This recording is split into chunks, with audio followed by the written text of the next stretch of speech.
Good evening, viewers. Good afternoon and good morning. Welcome to the 41st lecture on forensic investigation. We started with covering the forensic investigation masterclass, which I have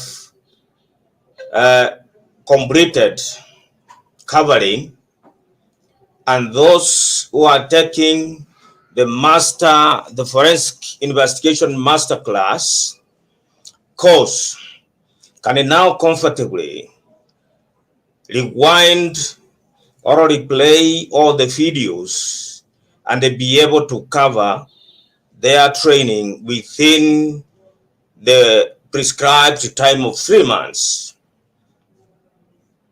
Watching the videos recorded here on this channel, combined with self-study, the reading of notes and responding to the tests, can enable one to complete the forensic investigation masterclass within 2 weeks.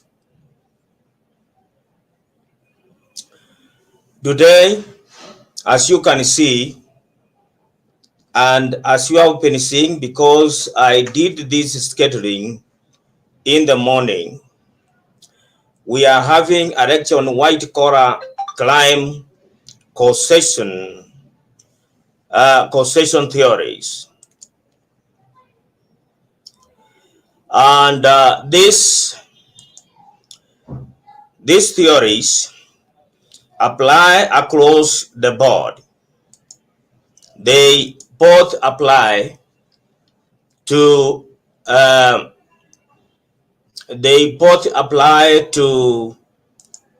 white collar crimes and all crimes in general. But I am going to concentrate and making more references to white collar crimes. The leading amongst all the white collar crimes are fraud, corruption, and money laundering. These are the crimes I am going to be referring to most often during this lecture.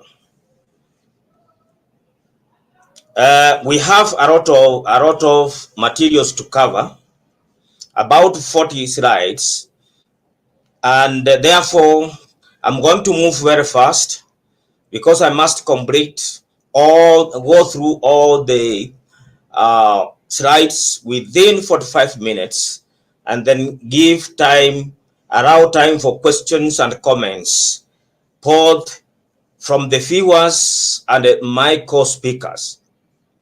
So if you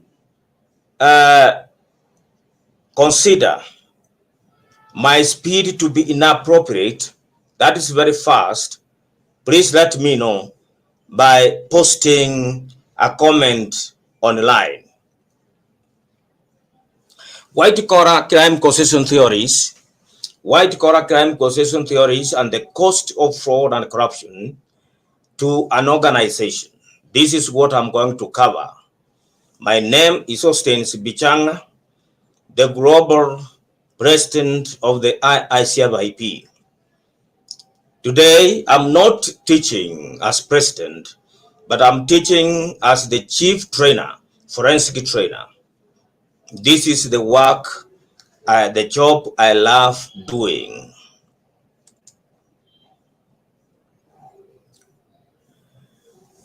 This is what I'm going to cover in this lecture. Number one, the classical crime causation theories. These are the traditional conventional theories, the theories which started arising from the early 1800s and continued to the early 1900s. And then I would look at work or contemporary theories. Then finally, I look at the cost of these white-collar crimes to organizations or governments. The classical crime causation theories annoy me. This theory was introduced by Emile Durkheim in 1893. It states that lawlessness emerges as a result of rules or as a result of lack of rules and regulations. In absence of norms or rules, the governing that govern people's behavior with each other, wrongdoing naturally follows. Number two, differentiation association.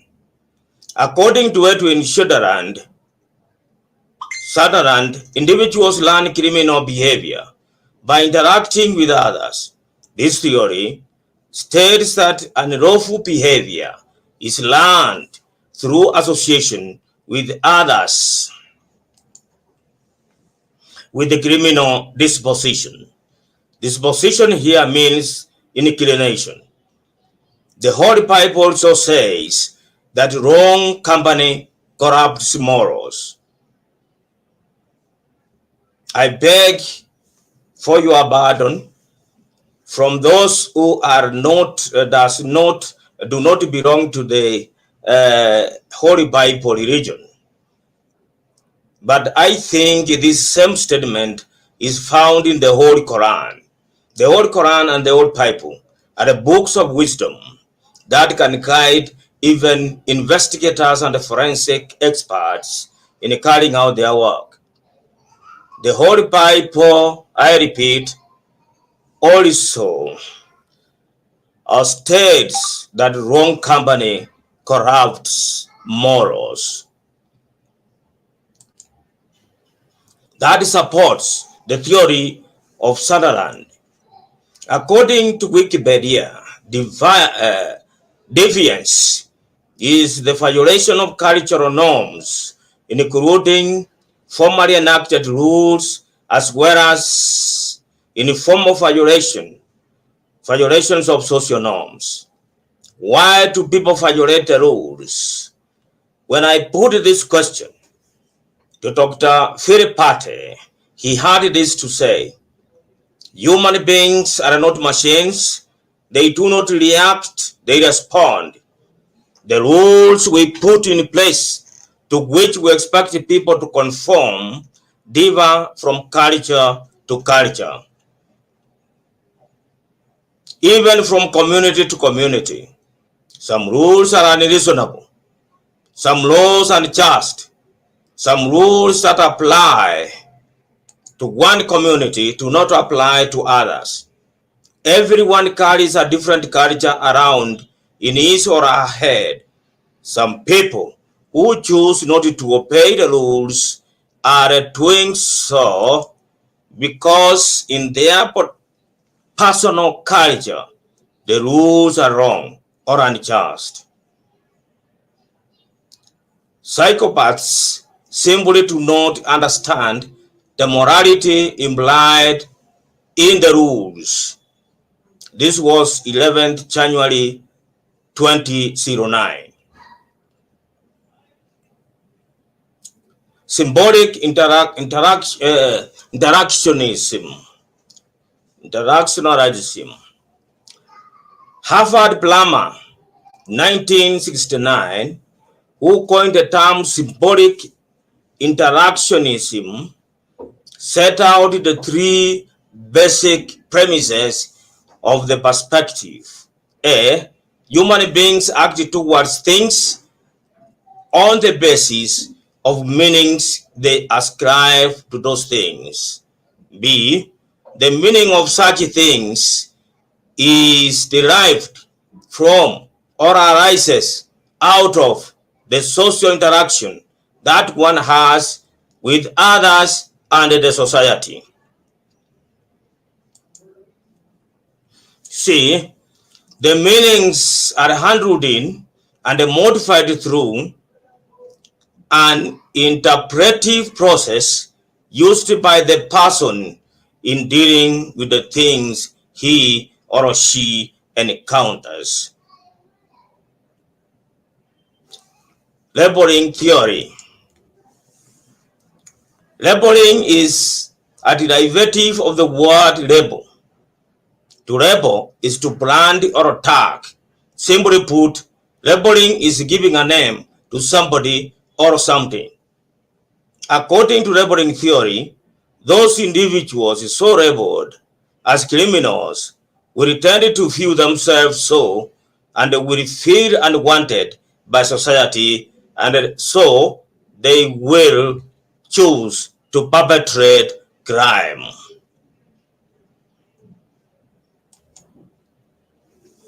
Social control. Social control theory.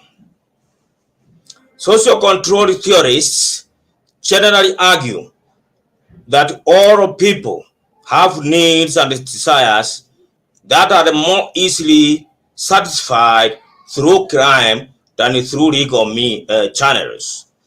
For example, it's much easier to defraud large sums to finance a fancy car purchase than to work for it. For those who have the opportunity to do the fraudulent activity, people may be discouraged from getting involved in crime by controls or other deterrent measures such as cultural norms, social rules, the enacted laws, and or institutional security and other systems and controls. In a society or community of people where there are no such controls or lack of stringent enforcement, crime is prevalent. Conflict theory. Conflict theory refers to the struggle between groups or classes of people for the maximization of their benefits. The struggle does not necessarily involve physical violence.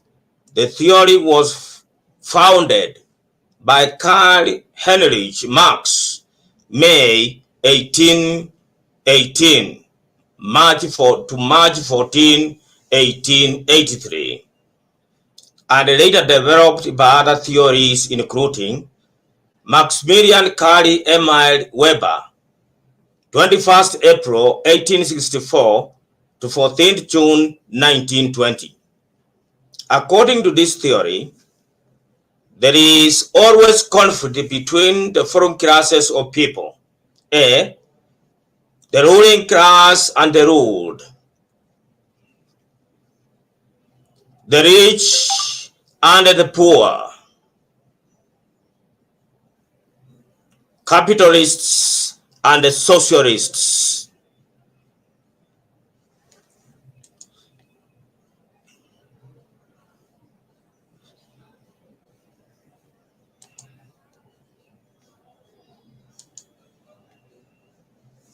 Social disorganization theory.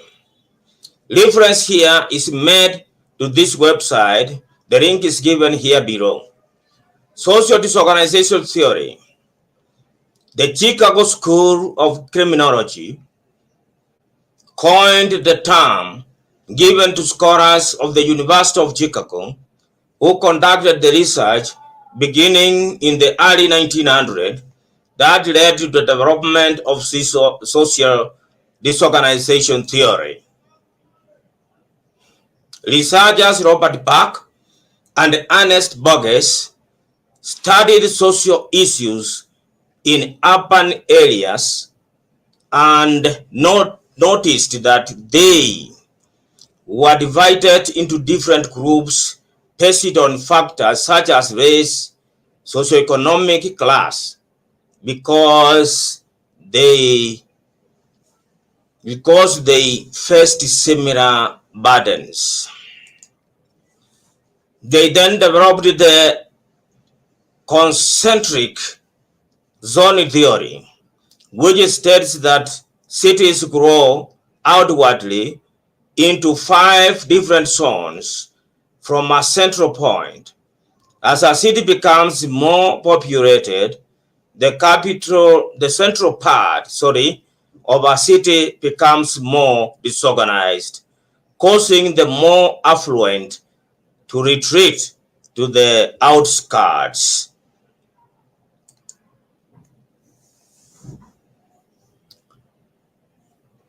Clifford Shaw and Henry Mackey also researchers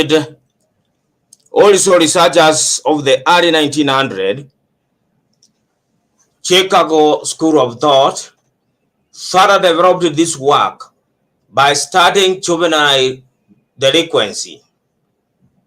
They determined that there are 3 factors consistently found in high crime neighborhoods that make them more socially disorganized. Number 1, high resident turnover rates, because people are constantly moving in and out. Social bonds are limited. Poverty, because the pressures of lacking basic necessities cause strain. Heterogeneous or diverse communities, because increased diversity leads to larger differences in morals and values among community residents, which increased conflict. They also argued that the propensity to commit crime is not indicated by race. Regardless of race, any community possessing the 3 characteristics of social disorganization will experience more crime. While these 3 factors themselves do not cause crimes, they create the necessary circumstances for crime to occur.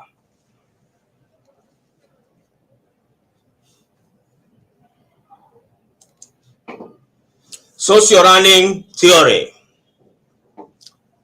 Albert Bandura's social learning theory suggests that observation and modeling play a primary role in how and why people learn. Bandura's theory goes beyond the perception of learning being the result of direct experience with the environment.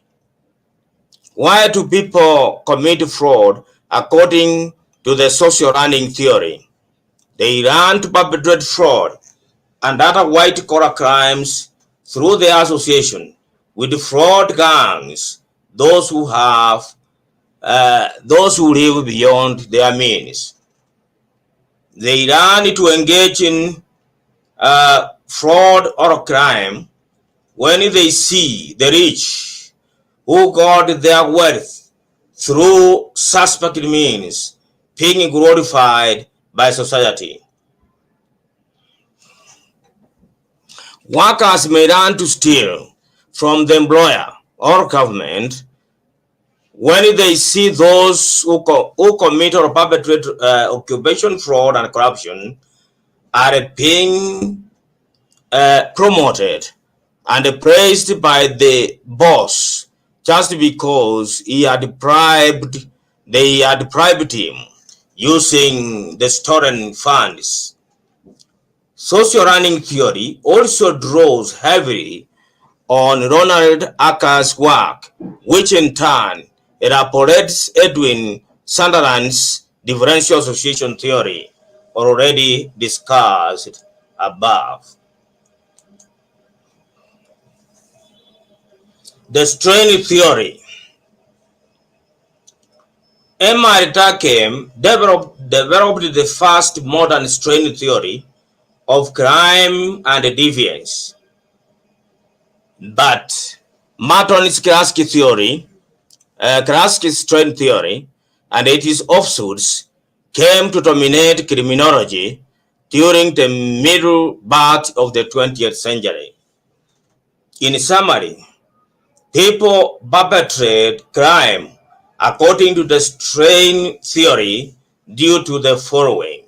Number one, as a way of responding to aggression from others in a form of revenge.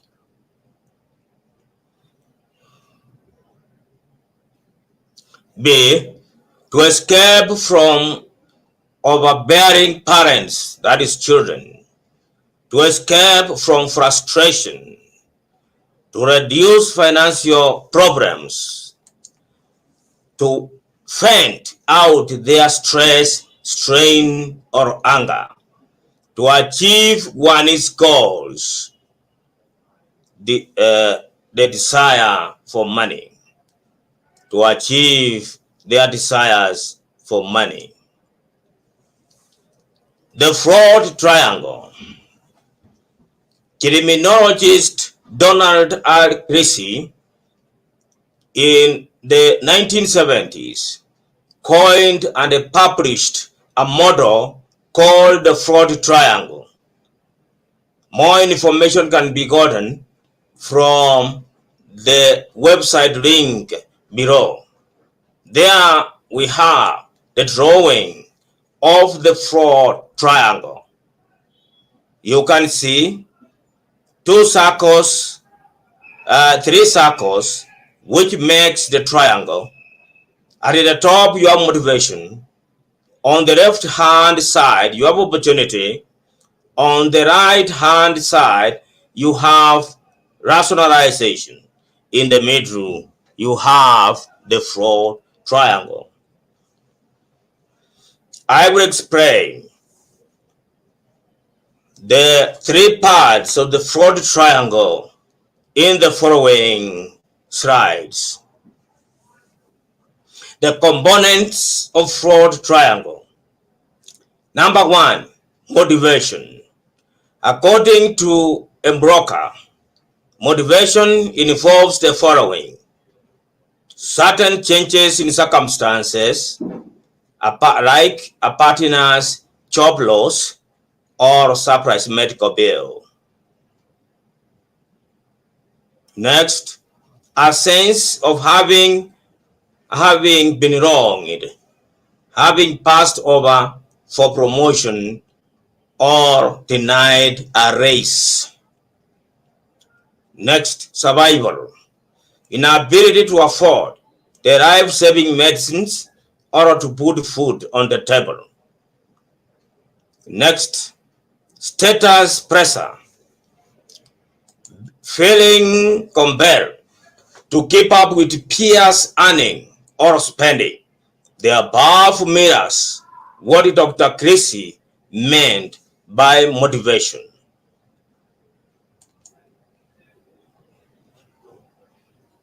Opportunity, that is number two.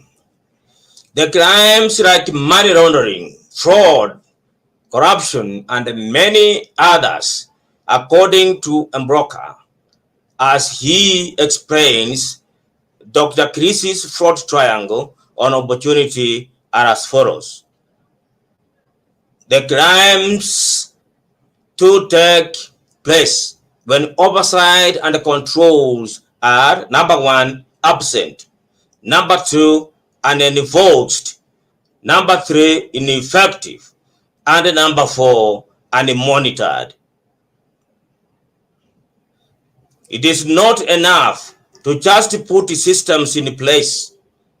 The opportunity for fraud still exists if security protocols are present but unmonitored, ineffective, and unenforced. What it means here is that you can have security systems, you can have world-class controls, but if all these systems and controls are not effective and are continuously monitored, then they will be there like a sleeping giant, whilst the fraudsters will be victimizing the organization or government. Rationalization. The crimes like money laundering, fraud, and corruption, and many others, according to Mbroka, as he explains Dr. Chris's fraud triangle on rationalization by the following statements. Number one, everyone schemes a little of the top. These are the rationalization statements. They expect you to do this. It is one of the perks of the job. We waste so much anyway. Why shouldn't we benefit from it? Number four, our company is so huge. What I am taking won't be missed. I can also add the following. Everyone is doing it and getting away with it. I am like taking part of my underpaid salary. I feel I deserve more. These are rationalization statements. Rationalization means justification. The fraudster is justifying his actions in defrauding or perpetrating corruption or getting indulged in or abetting money laundering. Contemporary theories. Contemporary theories. This is number two. Part number two of this lecture. There are many theories that explain why employees and people commit or aid the perpetration of fraud and other related crimes against their employees and the governments. But I am discussing a good number of the major ones as follows.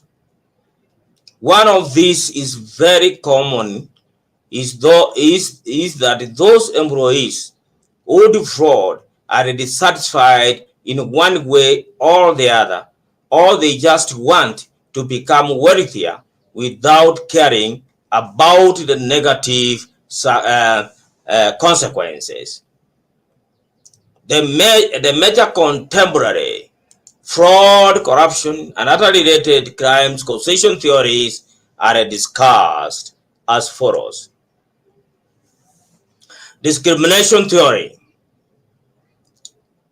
Tribal, racial, gender, nepotic, and any other unfair discrimination at the workplace or society may and do lead to fraud, corruption, and other related white-collar and even violent crimes.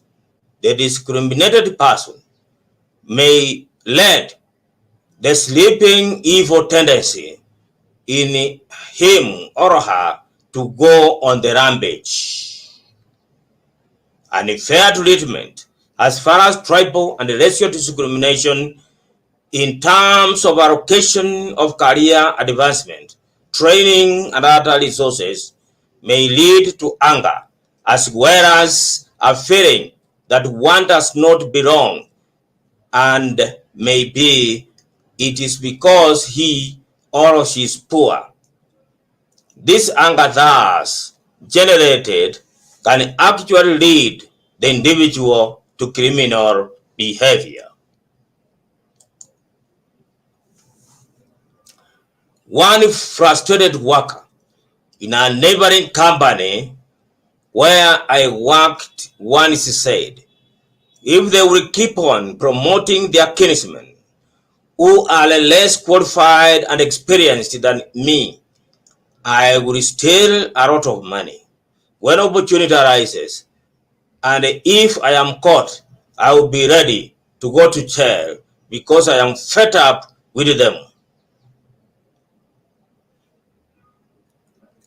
sure to his word, a substantial sum of money got lost, and he was one of the staff members arrested in connection to the fraud, but the prosecution failed due to improper presentation of evidence in support of the case.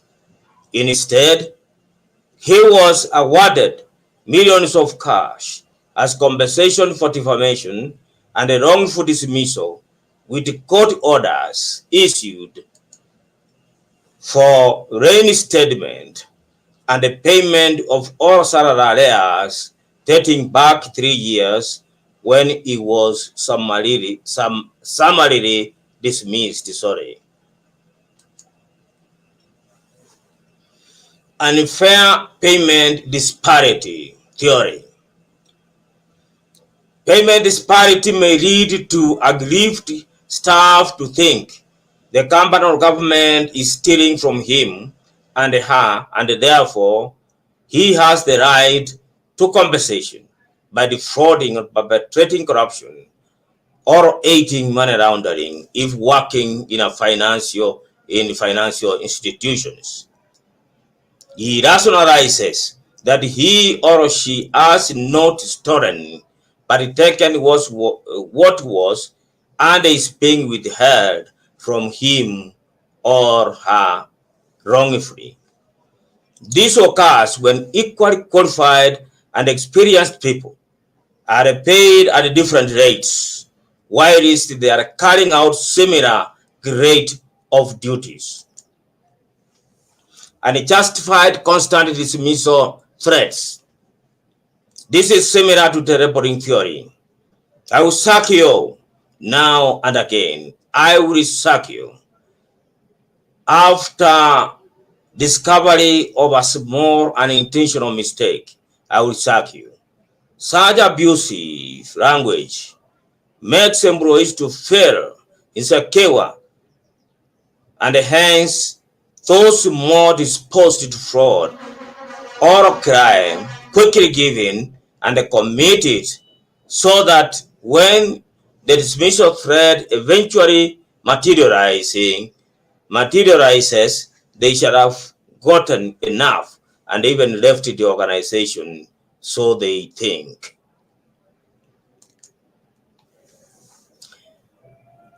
Dictatorial supervisors theory. Dictatorial supervisors or bosses are great staff demotivators. They will prevent staff from committing fraud as a kind. They will make staff to commit fraud as a kind of revenge in the circumstances. Please make a correction there. There is an error. Research has shown that the staff who feel proud of their work environment will rarely perpetrate fraud or another white-collar crime. What if the boss makes staff members working under him feel bad by malpractices like talking down to staff as kids or dictating them unfairly? Turn at the top theory. This refers to the example said by the executives or top leaders of an organization or government. Are they leading by good example or a bad one? When a senior manager is suspected of fraud, he or she is investigated. The question is whether that senior person is investigated or not.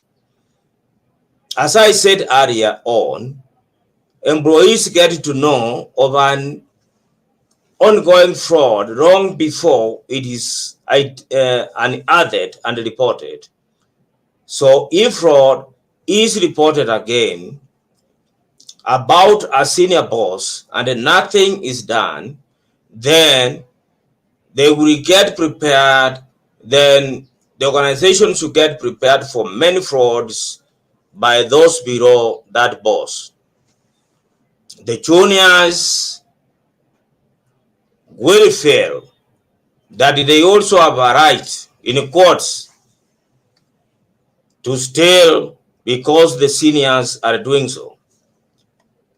They will, however, steal relatively small amounts according to their access and the level of authority, but the amount will finally add up to a huge loss. Don at the top theory continued. If a senior miscreant was not punished, where will you get the moral power to punish the juniors? Organizations or government which have top leaders of an questionable integrity, accompanied by zero tolerance for fraud and corruption policies, will experience less frequency of fraud or corruption than those with crooked top managers and governors.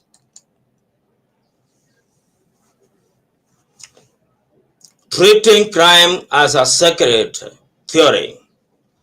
Many corporate organizations the world offer fear publishing fraud incidents in the pretext that it will damage their reputation. What is better? Keeping it secret as it continues taking toll on the profitability of the organization, or public hanging of the fraudster so that the others may be deterred from perpetrating fraud or corruption. Research has shown that when fraud and its consequences are hidden from potential miscreants, they are encouraged to defraud. Keeping fraud or corruption incidents a secret will encourage potential miscreants to perpetrate more frauds and corruption incidents. Wrong deployment theory. This is the evil which results from unfair discrimination at the workplace. I have seen a number of organizations whereby a person will be promoted to become a manager, for instance, purely on a racial or tribal basis, only to realize later that he or she is not capable of doing the job as well as supervising his or her juniors.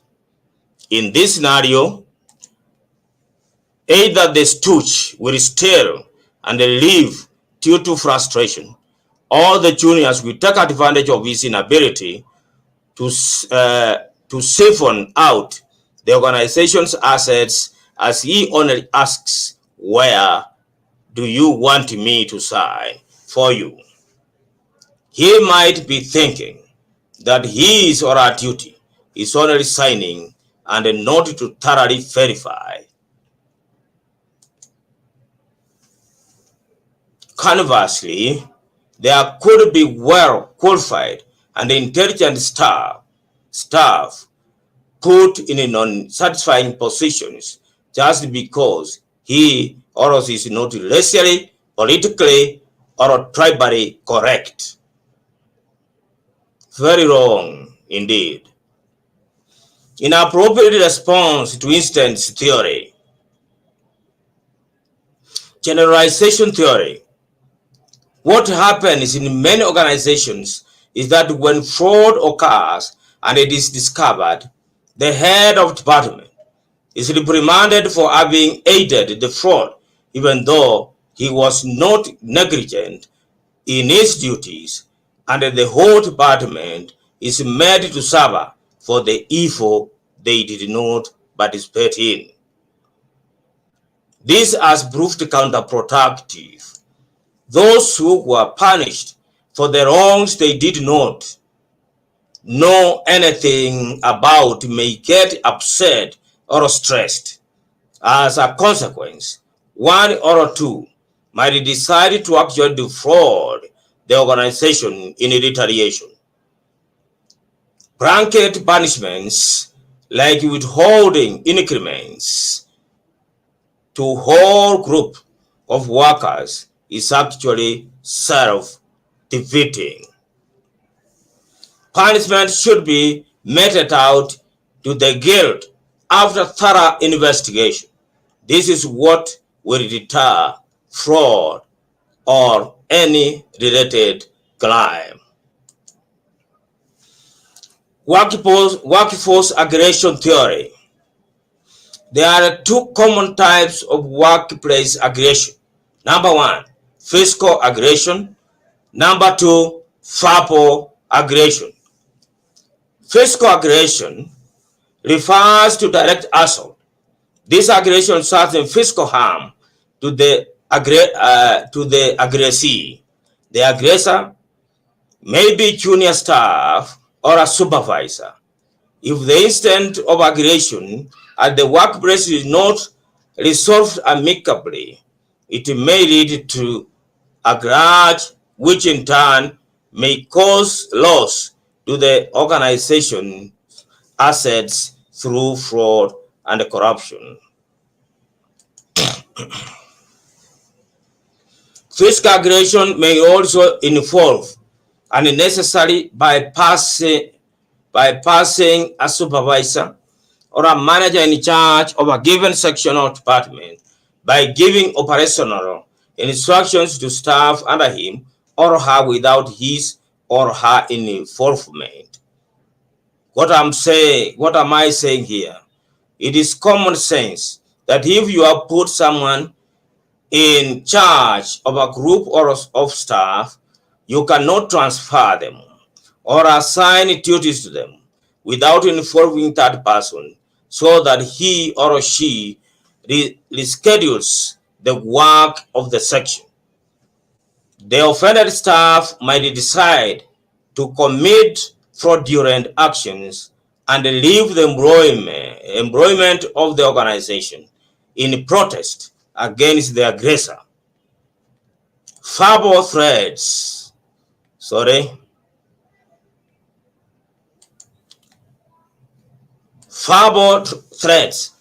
threats such as abusive language may also drive staff to stress, anger, anxiety, and finally theft. Overconfidence theory.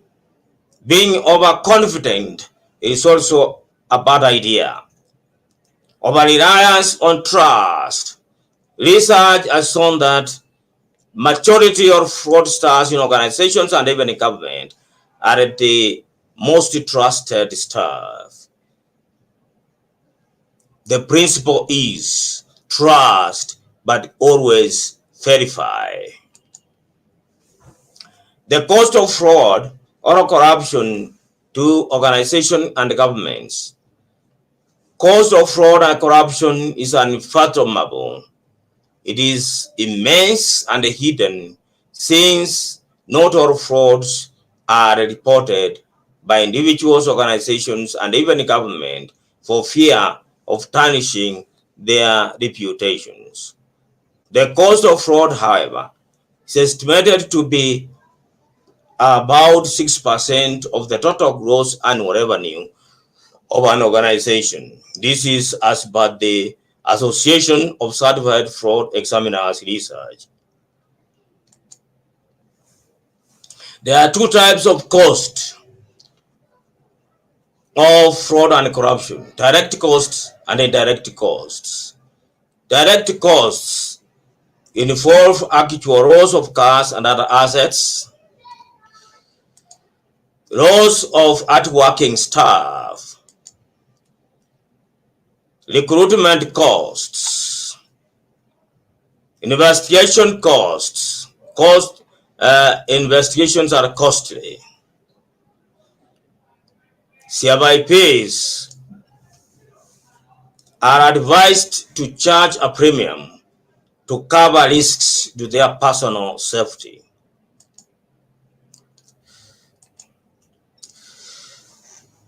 Prosecution costs.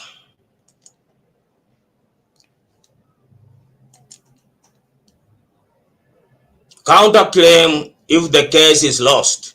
I've already quoted a case where a case was lost when a staff was summarily dismissed, and then the court ordered the organization to pay him or his arrears and pay also damages for reputation and wrongful dismissal. Direct costs. The following are the direct costs of fraud or corruption to an organization or government: loss of staff morale, loss of customers and suppliers, loss of key staff, loss of shareholder confidence, loss of morale. An organization staff may be affected by fraud instances in the following ways: if the investigation of fraud is not handled by professionals, it may lead to victimization of the innocent. This will lead to resentment and therefore fraud.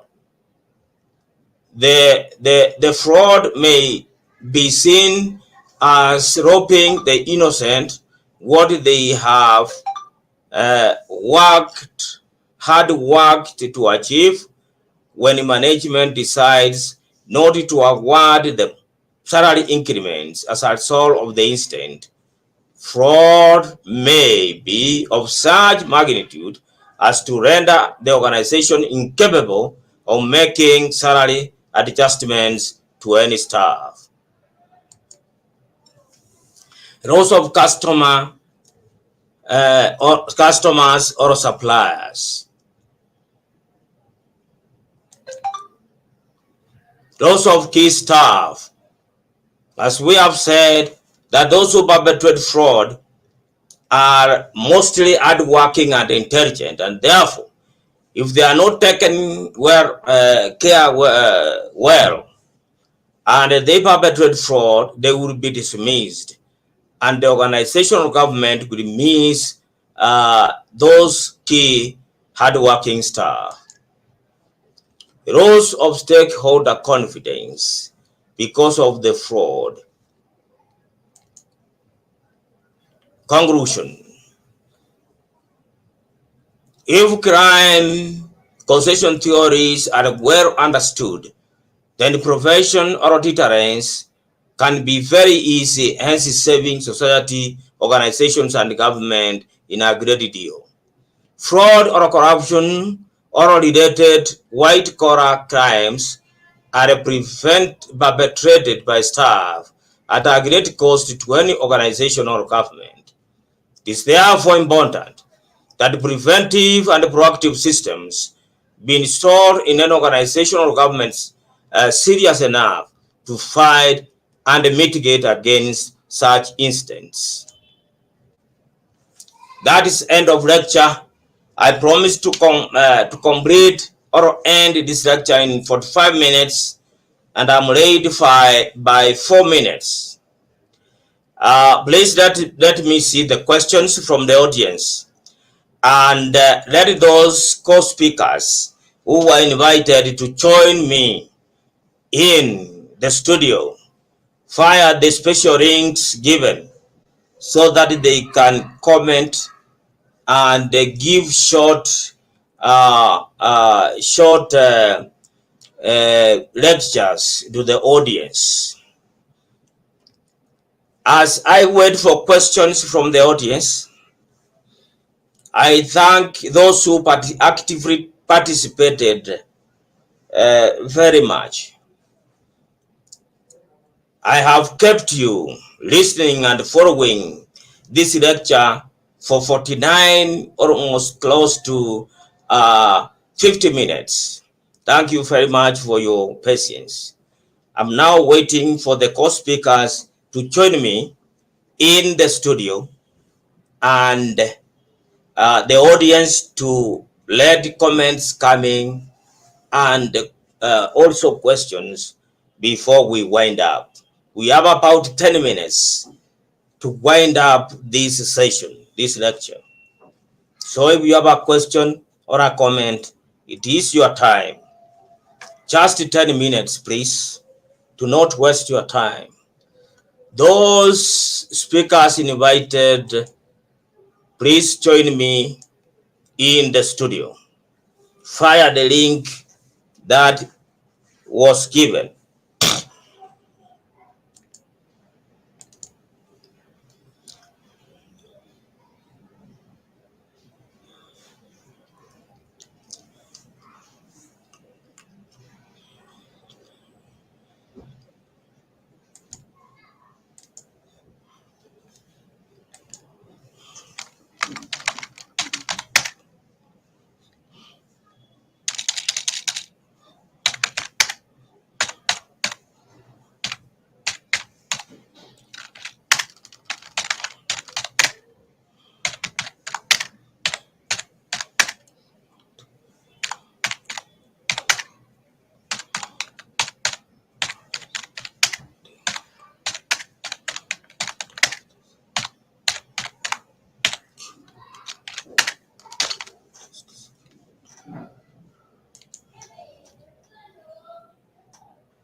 Still waiting for comments and the questions. We have only 8 minutes to go.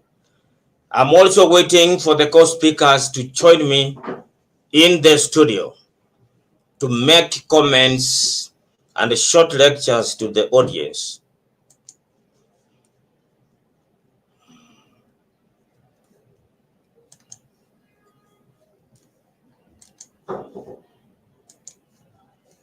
Only 8 minutes remaining, please.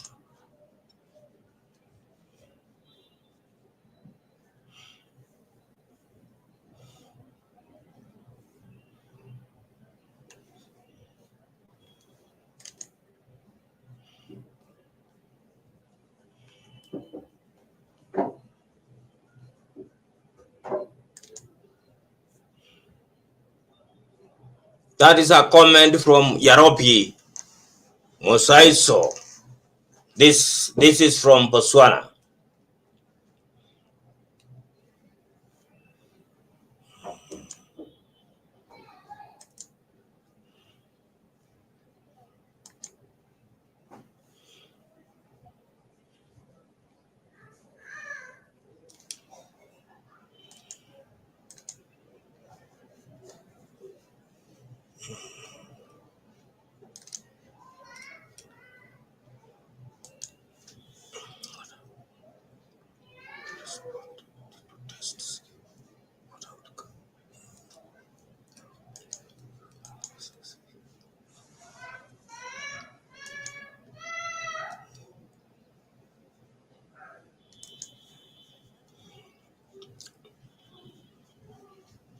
Six minutes remaining.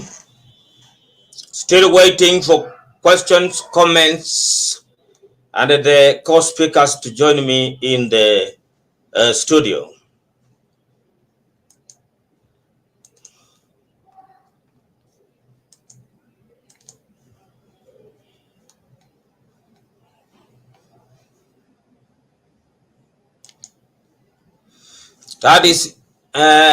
That is a comment from Enoch 254. It's better to join or participate with your full name. This kind of names, pseudonyms, are not acceptable in this kind of platform because you are not hiding anything. Please be joining with your proper names and even indicate the country where you are watching us from. No need for pseudonyms.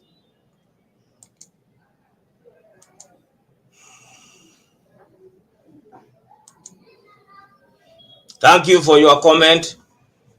That regardless, I don't know your name. I don't know where you are coming from, but you have said that you have enjoyed the lecture. This is a comment from Ruth Oro. Ruth Oro is the chairperson of the Kenya chapter. That is what she says. Ruth Oro, please join me in the studio so that you make a live comment to the audience, even for 2 minutes. Join me in the studio. Please get in touch through inbox so that I give you the special link to join me in the studio. Inbox me, Ruth, inbox me so that I allow you to join the studio to make a comment to the audience. That is another comment. This is a question from Sahid or Adechi. How can organization fight case of corruption, key staff who keep on recruiting his juniors to work for him in the miscreant act? This is a question. What I would advise is that if that person is identified, open investigation should be started immediately so that he is stopped from carrying out that kind of act. That is the answer. I don't know whether it is satisfactory. Sahid or Atechi, this is from Nigeria. Ruth, can you join me in the studio? Please inbox me for a special link.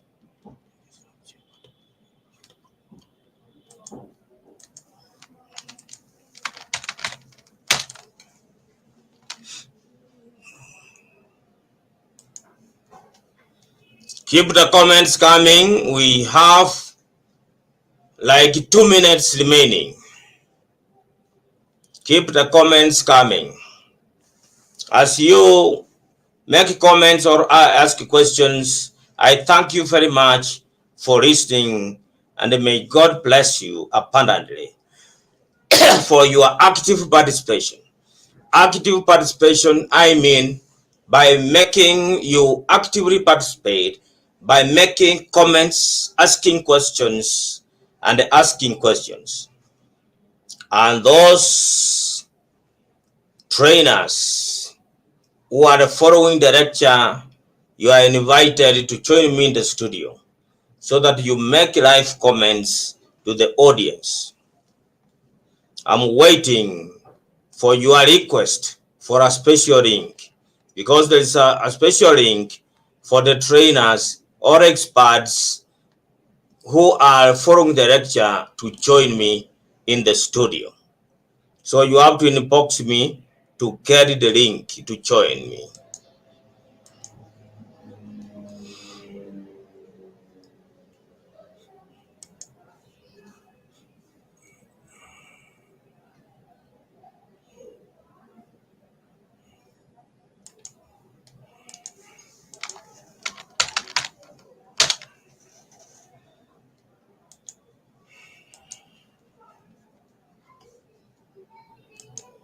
I can see that there are no more comments and our time is up. So thank you very much for listening and participating actively by making comments and asking questions.